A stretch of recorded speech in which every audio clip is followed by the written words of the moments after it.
എന്താ വേറൊന്നുമില്ല. ഇപ്പം ഞങ്ങൾ ഉറങ്ങിയിട്ടില്ലായിരുന്നോ? ഞങ്ങൾ ഇന്നലെയൊന്നും ഉറങ്ങിയിട്ടില്ല. ஓகே. நான் என்ன பண்ணாலுமே என் ஃபேஸில் இருக்க பிக்மெண்டேஷன் திரும்ப திரும்ப வந்துட்டே இருந்தது. ஸோ கொஞ்சம் പക്ഷെ ഒരു കാര്യം പറയട്ടെ,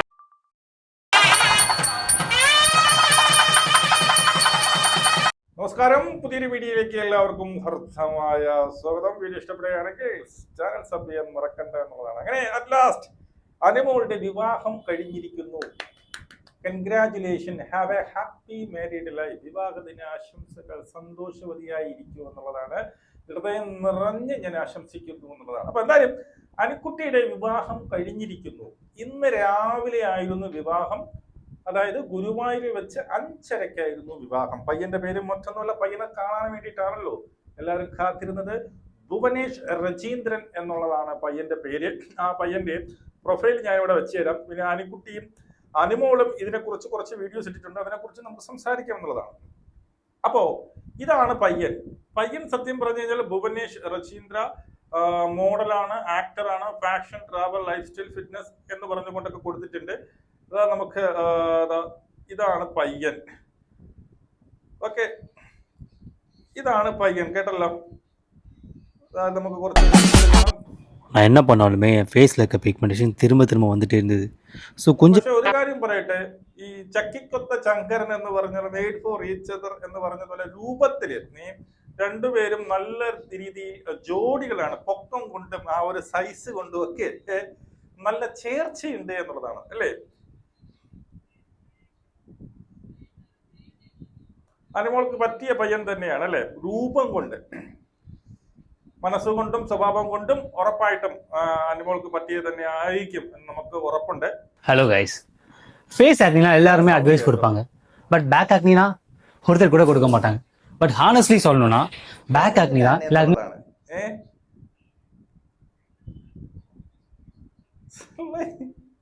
മനസ്സിലായോ? ഫ്ലൂട്ടാത്തയോണൊക്കെ പരസ്യം ചെയ്തിരിക്കുന്നത്. അപ്പോ ചെറിയൊരു ഇൻഫ്ലുവൻസർ ആണ് പുള്ളി. ഓക്കെ, ഈ പുള്ളി ഈ പറഞ്ഞ ഏതോ ഒരു അവിടുത്തെ ഏതോ ഒരു ചാനലിൽ എന്തോ കുക്ക് വിത്ത് കോമഡിയോ അങ്ങനെ എന്തോ പറയുന്ന ഒരു സാധനത്തില് ഈ പുള്ളി അല്ലെങ്കിൽ പുള്ളി പാർട്ടിസിപ്പേറ്റ് ചെയ്തിട്ടുണ്ട്, അവിടെ ഒരു കണ്ടസ്റ്റന്റ് ആയിട്ട് പോയിട്ടുണ്ട് എന്നുള്ളതാണ്. അത് ഞാൻ ഇവിടെ വെച്ച് തരാം. അത് ഇവിടെ ഞാൻ കണ്ടു പോയാ. ഓക്കെ, അത് കാണാനില്ല. ഇവിടെ കണ്ടു. കുക്ക് വിത്ത് കോമഡി പോലത്തെ ഒരു സാധനത്തിൽ ഈ പുള്ളി അതിനകത്ത് ഉണ്ടായിരുന്നു എന്നുള്ളതാണ്. ഓക്കെ, അപ്പൊ അവിടെ വെച്ചൊക്കെയുള്ള ഒരു എന്താണ്, ചിലപ്പോ അവിടെ വെച്ചൊക്കെ ആയിരിക്കും. അതായത് അനുവിന്റെ കേസ് അറിയാമല്ലോ. അനുവിന് ഈ പറയുന്ന ചെന്നൈയിലോട്ട് ബിഗ് ബോസ് എവിടെ ആയിരുന്നു? ചെന്നൈയിലായിരുന്നു. അവിടെ വെച്ചാണ് ബിഗ് ബോസിന്റെ ടൈറ്റിൽ വിന്നർ ആവുന്നു. അതിനുശേഷം എനിക്കൊന്നു കുക്ക് വിത്ത് കോമഡി അങ്ങനെ എന്ന് പറഞ്ഞിട്ടൊരു സാധനം ഉണ്ടല്ലോ, ഇപ്പോഴും അവസാനിച്ച അതും ചെന്നൈയിൽ വെച്ചായിരുന്നു. അവിടെ വെച്ചുള്ള പരിചയമായിരിക്കാം എന്ന് ഞാൻ കരുതുന്നു എന്നുള്ളതാണ്. ഓക്കെ, അപ്പൊ എന്തായാലും വിവാഹം കഴിഞ്ഞു. വിവാഹത്തിന്റെ അന്ന് ആരെയും, വളരെ വേണ്ടപ്പെട്ടവരെയും ബന്ധുക്കളെയും മാത്രമേ അറിയിച്ചുള്ളൂ. നിങ്ങളെ വിവാഹത്തിൽ നിന്ന് കാണാം. തൊട്ടടുത്ത സുഹൃത്തുക്കൾ പോലും അവിടെ ഇല്ല എന്നുള്ളത്. അപ്പൊ അത്രയ്ക്ക് വേണ്ടപ്പെട്ടവരെ മാത്രം വിളിച്ചിട്ടുള്ളൂ. പിന്നെ എൻ്റെ അടുത്ത് നമ്മളെ വിളിച്ചിട്ടുണ്ട്. അത് വിവാഹം എന്നാണെന്ന് പറഞ്ഞു എനിക്ക് കൃത്യമായിട്ട് അറിയാമായിരുന്നു. വിവാഹം ഞാൻ ഇന്നലത്തെ വീഡിയോ പറഞ്ഞല്ലോ, അനുമോള് പറഞ്ഞിട്ടുണ്ട് എനിക്ക് നാളെയാണ് എന്റെ കല്യാണം. സത്യം തമാശയായിട്ട് പറഞ്ഞത് സത്യമായിരുന്നു എന്നിപ്പോ മനസ്സിലായല്ലോ. ഓക്കെ, അപ്പൊ നാളെയായിരുന്നു. അപ്പൊ സത്യം പറഞ്ഞാൽ അത് സത്യമായിരുന്നു എന്നുള്ളതാണ്. ഇനി കുറച്ച് ഒരു റിസപ്ഷൻ വിളിച്ചിട്ടുണ്ട്. ആ ഡേറ്റ് ഞാൻ പറയുന്നത്, ഈ റിസപ്ഷനിലാണ് ഈ ഫ്രണ്ട്സുകളെയും അല്ലാത്തുള്ളവരെയൊക്കെ വിളിച്ചിരിക്കുന്നത്, ക്ഷണിച്ചിരിക്കുന്നത് എന്നുള്ളതാണ്. ഓക്കെ, അപ്പോ അന്ന് എന്തായാലും പോകണമെന്ന് ആഗ്രഹിക്കുന്നു. ദൈവം സഹായിച്ച് എന്താണ് ആ ഒരു സമയവും കാര്യങ്ങളൊക്കെ ഒത്തുവരികയാണെങ്കിൽ ഞാൻ എന്തായാലും പോയി കാണുമെന്നുള്ളതാണ്. ഓക്കെ, ഇനി അനുമോള് അതിനകത്തിട്ട അവളുടെ യൂട്യൂബിനകത്തിട്ട വീഡിയോസ് നമുക്കൊന്ന് കാണാം കേട്ടോ. എന്റെ കല്യാണം കഴിഞ്ഞു എന്ന് പറഞ്ഞുകൊണ്ടൊരു സാധനം, താലികെട്ട് മുഹൂർത്തമാണത്. ഓക്കെ,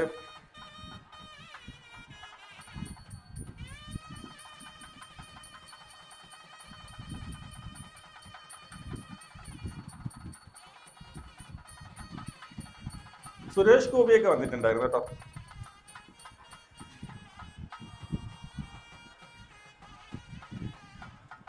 വേറെ ഒരു ഫ്രണ്ട്സും ഇല്ല. നിങ്ങൾ ശ്രദ്ധിച്ചാൽ മനസ്സിലായി, വേറെ ഒരു ഫ്രണ്ട്സും ഇല്ല. ബന്ധുക്കൾ മാത്രം തന്നെ ആയിരുന്നു എന്നുള്ളതാണ്.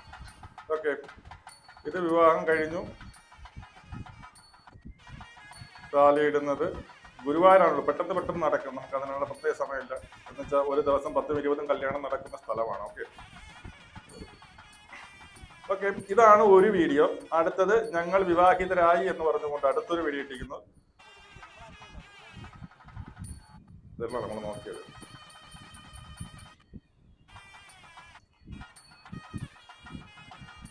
ഇനി വിവാഹ ശേഷമുള്ള ഞങ്ങളുടെ ആദ്യ പ്രതികരണം അത് നമുക്കൊന്ന് കാണാം. ഓക്കെ,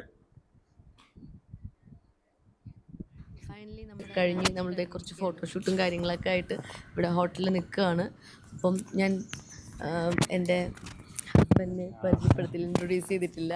ഇത് ഭുവനേഷ്. അതെ, കുറേ വരുന്ന വഴി ഞാൻ കുറേ വിശേഷങ്ങളൊക്കെ പറയാം. എന്താണ്, എങ്ങനെയാണ്, അറേഞ്ച്ഡ് ആണോ, ലവ് മാരേജ്, നിറയെ ക്വസ്റ്റ്യനൊക്കെ ആയിരിക്കും. ഇതെന്താ, എങ്ങനെ കണ്ടുമുട്ടി, എങ്ങനെയാണ് തമിഴ് മലയാളം എന്നൊക്കെ, അതൊക്കെ വഴിയെ പറയാം. എന്തായാലും ഞങ്ങൾ ഭയങ്കര ഹാപ്പി. നിങ്ങളെല്ലാവരുടെയും പ്രാർത്ഥനയും അനുഗ്രഹമൊക്കെ എപ്പോഴും വേണം. പിന്നെ വേറെന്താ, ഭുവനേഷിന് എന്താ പറയാനുള്ളത്? ஃபைனலி ரிவீல் பண்ணிட்டா. நான் ரொம்ப நாளுக்கு அப்புறம் പറഞ്ഞോ, സംസാരിച്ചോ, എന്താ പറയല്ലേ? ഞാൻ ഇപ്പൊ റിവീൽ ചെയ്തു ഇതാണ് ഭുവനേഷ് എന്ന്. ഓക്കെ, അപ്പൊ മതിയടിന്ന് അതായത് പുള്ളി ഒരു ഷൈ ആയിട്ടുള്ള മനുഷ്യനാണെന്ന് തോന്നുന്നു. എനിക്ക് തോന്നുന്നു ചിലപ്പോൾ ഒരു ഈ പറയുന്ന ലവ് കം അറേഞ്ച്ഡ് ആവാനുള്ള ചാൻസസ് ഉണ്ട്. ഇതിന്റെ ഊഹമാണ്. ഞാനിതൊന്നും അടുത്ത് ചോദിച്ചിട്ടൊന്നുമില്ല. പിന്നെ ലവ് മാരേജ് ആണോ എന്നൊന്നും ഞാൻ ചോദിച്ചിട്ടില്ല. ഓക്കെ, അങ്ങനെ ആവാനുള്ള ചാൻസസ് ഉണ്ട്. കാരണം ചെന്നൈ ആണല്ലോ ബേസ്ഡ്. അവിടെ വെച്ച് കണ്ട് ഇഷ്ടപ്പെട്ട് പിന്നെ അറേഞ്ച്ഡ് ആയിട്ട് കെട്ടിയ കല്യാണം കഴിച്ചതായിരിക്കും എന്നുള്ളതാണ് പറയുന്നത്. പക്ഷെ എന്തായാലും നല്ല ജോഡിയാട്ടോ അവര്. കുറച്ചേ സംസാരിക്കുള്ളൂ. അതെ, അപ്പോൾ എന്തായാലും ഇനി നമ്മുടെ കുറേ ഫോട്ടോസും വീഡിയോസൊക്കെ വരുന്നുണ്ട്. ഞാൻ കുറച്ച് മുന്നേ ആയിട്ട് ഞാൻ വീഡിയോസൊക്കെ ഞാൻ ഷൂട്ട് ചെയ്ത് വെച്ചിട്ടുണ്ടായിരുന്നു. അപ്പം അതൊക്കെ യൂട്യൂബിൽ ഞാൻ അപ്ലോഡ് ചെയ്യും. നിങ്ങളെല്ലാവരും കാണണം. പിന്നെ വേറൊന്നുമില്ല. ഇപ്പം ഞങ്ങൾ ഉറങ്ങിയിട്ടില്ലായിരുന്നോ? ഞങ്ങൾ ഇന്നലെയൊന്നും ഉറങ്ങിയിട്ടില്ല, ഇന്നും ഉറങ്ങിയിട്ടില്ല. കാരണം 12 മണിക്ക് റെഡിയാകാൻ കയറിയതാണ്. ഒരു 4 മണിക്കാണ് ടെമ്പിളിൽ ഞങ്ങൾ എത്തിയത്. ഇനിയിപ്പോൾ ഇതേ ഡെസ്റ്റിനേഷൻ വെഡ്ഡിങ് ഉണ്ട്. അപ്പോൾ അതിൻ്റെ വീഡിയോയും കാര്യങ്ങളൊക്കെ കാണിച്ചു തരാം കേട്ടോ. അപ്പം ഇവിടുന്ന് നേരെ ഇനി മേക്കപ്പൊക്കെ ചെയ്തൊരു കേരള വെഡ്ഡിങ് റെഡ് സാരിയൊക്കെ കൊടുത്ത്, അയ്യോ പറയണ്ടായിരുന്നു, റെഡ് സാരിയൊക്കെ കുഴപ്പമില്ല, സാരിയൊക്കെ കൊടുത്ത് വേറൊരു മേക്ക് ഓവറിൽ വരാൻ പോവാണ്. ഒപ്പം ഭുവനേഷും ഉണ്ട്. പുള്ളിയും എന്താ ഫിറ്റായിട്ട് നേരത്തെ ജുബല്ലേ, കുർത്ത പോലത്തെ ജുബയും മുണ്ടൊക്കെ, അതും വെറൈറ്റി ആയിട്ടും. അപ്പം അതൊക്കെ കാണാനായിട്ട് എല്ലാവരും റെഡി ആയിട്ടിരിക്കുക. വീണ്ടും പറയാനുള്ളതെന്ന് പറഞ്ഞാൽ, ഇപ്പോൾ കല്യാണം നേരത്തെ പറയാത്ത എന്തെന്നൊക്കെ ഒരുപാട് പേര് ചിന്തിക്കും. പറയാത്തതെന്ന് വെച്ചാൽ ഇത് ഭയങ്കര സന്തോഷമുള്ളൊരു കാര്യമല്ലേ. അപ്പം അത് കൊട്ടിഘോഷിച്ച് നടന്നു കഴിഞ്ഞാൽ ചിലപ്പം അറിയില്ല, എന്നെ ഇഷ്ടമില്ലാത്ത ഒരുപാട് പേരുണ്ടാവും. അപ്പോൾ അതൊക്കെ ഇപ്പം തന്നെ ഓരോന്നും എഴുതി ഉണ്ടാക്കിയിടുന്നുണ്ടല്ലോ. അപ്പം നമുക്ക് ഉള്ള സന്തോഷം അത് ആ സമയം നമുക്ക് എന്താ പറയണ്ടേ, ആഘോഷിക്കാനാണ് എനിക്കിഷ്ടം. അപ്പം ആദ്യമേ എല്ലാവരുടെയും പറയാണ്ട് അവസാനം റിവീൽ ചെയ്യാമെന്ന് വിചാരിച്ചിരിക്കുകയായിരുന്നു. അല്ലേ, ഞാൻ മുമ്പ് പറയാത്ത മറ്റൊന്നുമല്ല. എൻ്റെ ജീവിതത്തിലെ ഏറ്റവും വലിയൊരു സംഭവമാണ്. ആ സമയം കൊട്ടിഘോഷിച്ച് നടന്നു കഴിഞ്ഞാൽ എല്ലാവരും അറിയിച്ച് നാളെ എന്തെങ്കിലും സംഭവിച്ചു കഴിഞ്ഞാൽ എൻ്റെ ശത്രുക്കൾ ഒരുപാടുണ്ട്. അതുകൊണ്ട് സത്യമായി നല്ലൊരു തീരുമാനമായിരുന്നെന്ന് ഞാൻ പറയത്തുള്ളൂ കേട്ടോ. നല്ലൊരു തീരുമാനമായിരുന്നു അങ്ങനെ ചെയ്തത് എന്നുള്ളത്. അല്ലെന്നുണ്ടെങ്കിൽ അറിയാമല്ലോ, ഒരുപാട് കഥകൾ മെനയും. ഇനി ഇതിനെക്കുറിച്ച് മറ്റത് മറിച്ചത് വേണമെങ്കിൽ ഗർഭമെന്ന് വരെ പറഞ്ഞുണ്ടാക്കൂടെ ആൾക്കാർ. അങ്ങനെയാണ് ആക്കും. അതുകൊണ്ട് തന്നെ ആരെടുത്തും പറയാതെ ഇപ്പം ഇപ്പം എല്ലാവർക്കും സന്തോഷമായില്ല, സംഭവം നടന്നു. ഇനിയിപ്പോൾ അടുത്തൊരു പോസ്റ്റ് വെഡിങ് പോലത്തെ ഒരു ഈ പറയുന്ന മലയാളി സ്റ്റൈലിൽ ഒരു സാധനം കൂടി ഉണ്ട്.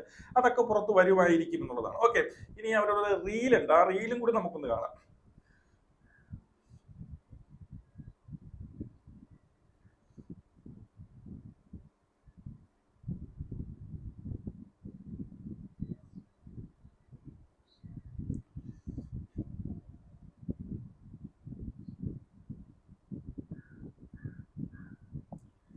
ഓക്കെ, ശരി, ഇതായിരുന്നു സംഭവം. അപ്പൊ എന്തായാലും കല്യാണം കഴിഞ്ഞിട്ടുണ്ട്. എന്തായാലും ഒരിക്കൽ കൂടി ഹാപ്പി മാരീഡ് ലൈഫ് എന്നുള്ളതാണ്. ഒരുപാട് വർഷം താങ്കളുടെ അച്ഛനെയും അമ്മയെയും പോലെ, താങ്കളുടെ ചേച്ചിയും ചേട്ടനെയും പോലെ അതുപോലെ സന്തോഷിച്ച് കഴിയാനുള്ള ഒരു ഭാഗ്യം ഉണ്ടാകട്ടെ. ദൈവം അനുഗ്രഹിക്കട്ടെ. അപ്പം ഈ പറയുന്ന അനുമോളുടെ മനസ്സ് പോലെ തന്നെ അനുമോൾക്ക് മനസ്സിന് യോജിച്ച രൂപം കൊണ്ടും ഈ പറയുന്ന മനസ്സുകൊണ്ടും ആ ഒരു ഷൈ ആയി നിൽക്കുമ്പോൾ തന്നെ ഇവർ തമ്മിൽ ഒരു മാനസിക അടുപ്പവും കൂടി ഉണ്ട് എന്ന് നമുക്ക് തോന്നിപ്പോകും. അതുപോലെ ഈ രൂപം കൊണ്ട് രണ്ടുപേരും എന്തോ മേഡ് ഫോർ ഈച്ച് അതർ പോലെ പെട്ടെന്ന് നോക്കി അനിയത്തി ചേട്ടത്തി ആ ഒരു ലുക്ക് നമുക്ക് തോന്നില്ല. അത് പൊക്കം കൊണ്ടും രൂപം കൊണ്ടും സൈസ് കൊണ്ടും ഒക്കെ വളരെ അനുയോജ്യനായ ഒരു പയ്യനായിരുന്നു. അതിപ്പം തമിഴാണ് സംസാരിക്കുന്നത് എന്നത് ഒഴിച്ച് നിർത്തി കഴിഞ്ഞ് കഴിഞ്ഞാൽ കണ്ടു കഴിഞ്ഞാൽ ഒരു മലയാളി ലുക്ക്, ഒരിക്കലും നമുക്ക് അതിനൊരു തമിഴ് ലുക്കായിട്ട് നമുക്ക് കാണാൻ സാധിക്കില്ല. സംസാരിക്കുമ്പോഴാണ് ഒരു തമിഴ് ഭാഷയാണ് സംസാരിക്കുന്നത് എന്നത്. അല്ലാതെ നമ്മൾ നോക്കിക്കഴിഞ്ഞാൽ ഏതാണ്ട് ഒരു മലയാളി ലുക്ക്, അല്ല ഒരു പാട്ടി ലുക്കും അതിനകത്ത് ഇല്ല എന്നുള്ളത്. വളരെ മലയാളി ലുക്കുള്ള ഒരു പയ്യൻ തന്നെയാണ്. അപ്പൊ എന്തായാലും ലവ് ആയിക്കോട്ടെ അല്ലെങ്കിൽ അറേഞ്ചർ ആയിക്കോട്ടെ എന്തോ ആയിക്കോട്ടെ, ഇനിയുള്ള കാലം, ഇനിയുള്ള ജീവിതം അവർക്ക് സന്തോഷിച്ച് സുഖിച്ച് ജീവിക്കാൻ കഴിയട്ടെ. എല്ലാവിധ ആശംസകളും നേരുന്നു. നമുക്ക് വീണ്ടും കാണാം. ശരി.